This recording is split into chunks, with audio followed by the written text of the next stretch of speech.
माझ्या होणाऱ्या नवऱ्याकडून मी फक्त 3 अपेक्षा ठेवीन. पहिली अपेक्षा, लग्न झाल्यावर मी साडी घालणार नाही. दुसरी अपेक्षा, मी 12 वाजता झोपून उठीन. 12 वाजता झोपून उठल्याबरोबर मला माझ्या बेडवर चहा हाजीर पाहिजे.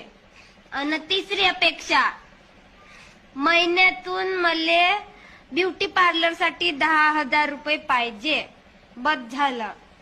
एवढ्याच अपेक्षा माझ्या राहतील. जास्ती काय नाही बरं. माझ्या होणाऱ्या नवऱ्याकडून मी फक्त 3 अपेक्षा ठेवीन.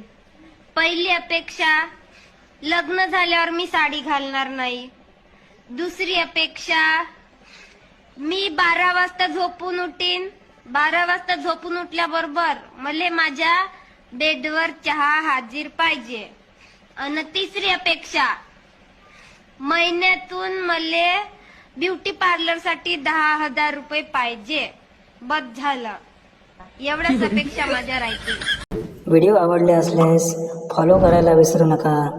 आपल्या हक्काचं पेज कमेंट सेक्शन 17. धन्यवाद.